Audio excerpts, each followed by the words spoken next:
What's up, everybody? It's the JAY man back on the beer review. And I haven't done a beer review in a long time, since like early last year, or probably like around springtime of last year, because I remember baseball season was kicking off. So it's been a little bit of a while, but I was ready to bust out a new one. Typically, I always do the lager thing, which today I'm going to be doing Shiner Bock, which is a something that I'm not too familiar with because I really don't drink anything, like I said, darker than a lager. But this is a in the style of a traditional Bock, it says, and this is coming from Beer Advocate. So I acquired one of these. I didn't buy a 6-pack of them or a 12-pack, but I did want to give it a fair shake because that's what I do. I review beers and I give it a fair shake, right? Okay. But anyway, let's go ahead and get this one poured up, and then we'll talk about it a little bit, shall we? Ooh, that is rough.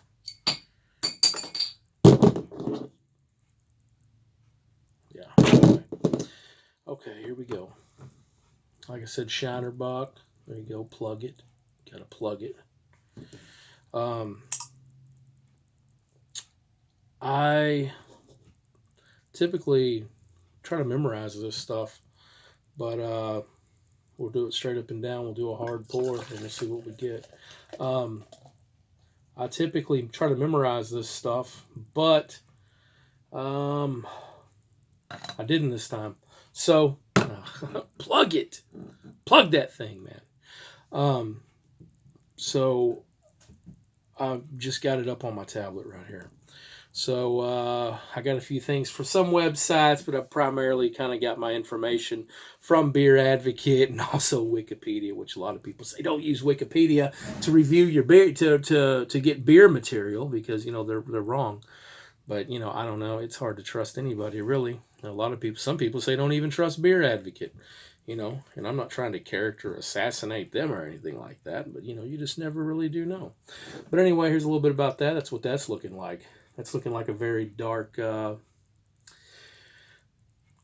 don't even know if that's really, it's kind of amber. It's sort of like an amber, not like a dark like a Guinness or nothing like that, but it is looking very amber, very, very dirty brown.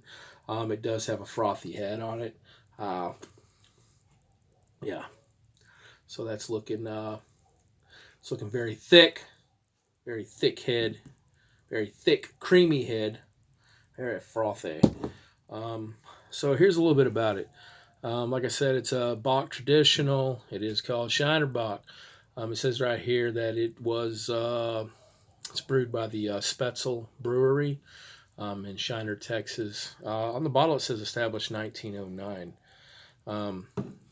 But I was a little bit confused on here because some people that I watched that did review it were talking about how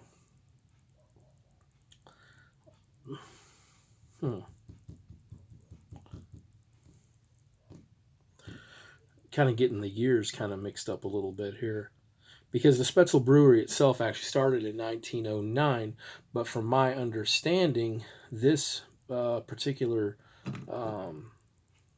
recipe of Shiner Bock has only been available since 1973. So I don't know. You can look that up yourself. But one thing about it, Shiner Bock is an active beer. It's Spetzel's flagship beer. But it says that Bock has been brewed since 1913.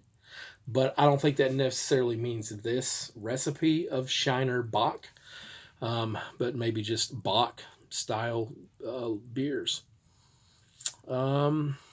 And it actually says today 73% of the beer made at the Spetzel Brewery is Bock beer. Well, that's not really a very fun fact. We don't care about that.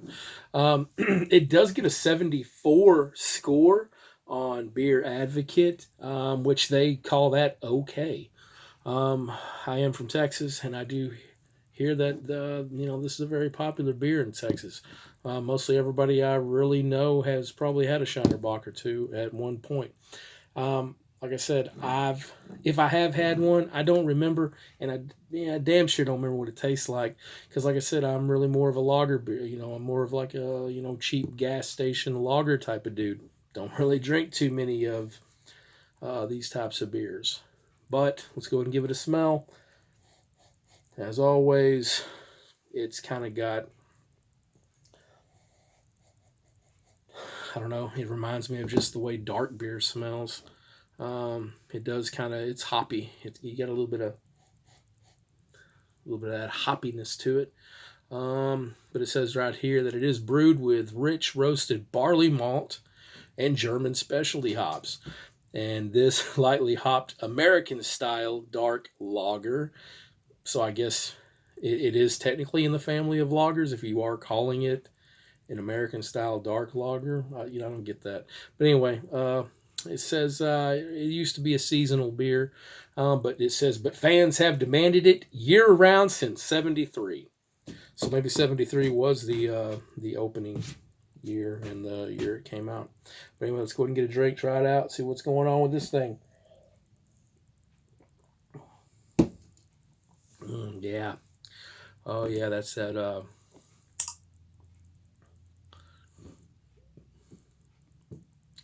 That's that taste of beers that are outside my typical span of beer drinking.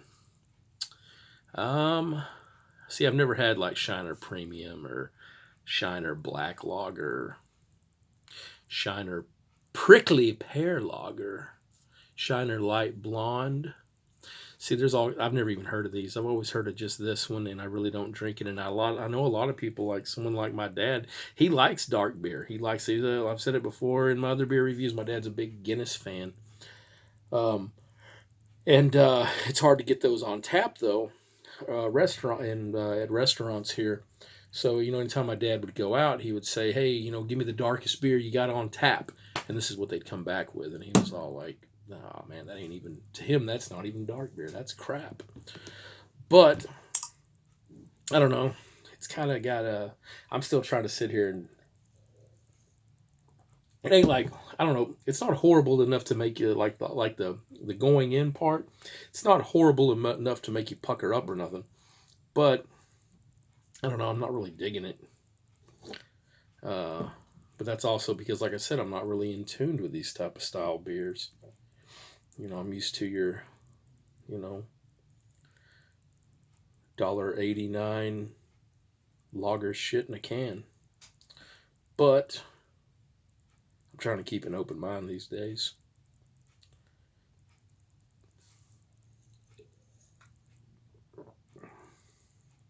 I don't know. As far as the taste, I don't know. I'm not really getting anything that I'm talking about.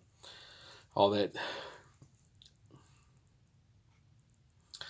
Yeah, it kind of has like a weird, like, if you eat maple syrup, I don't know. For some reason, it's just like very bready, like with a like hint of maple syrup type smell, and like if you, I don't know, took a bunch of hops and sugar and bread, mixed it all together. That might be what it kind of tastes like. I don't know. It's hard. I really don't know. I don't know what to think about this one. I'm not digging it. I damn sure wouldn't buy a 6-pack and damn sure wouldn't pay the price that they're asking either at the store. But, the people that like this stuff, though, like I said, this is a popular one. It's like one of the top selling ones when it comes to this box style, from what I read on Wiki.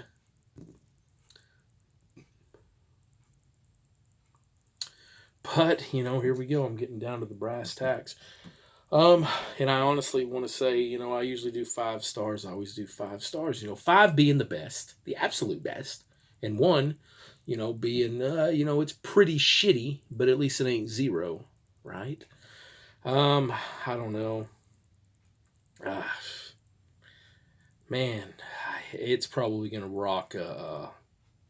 This thing's probably going to be rocking a 1.75. And I think that's the first 1.75 I've ever given.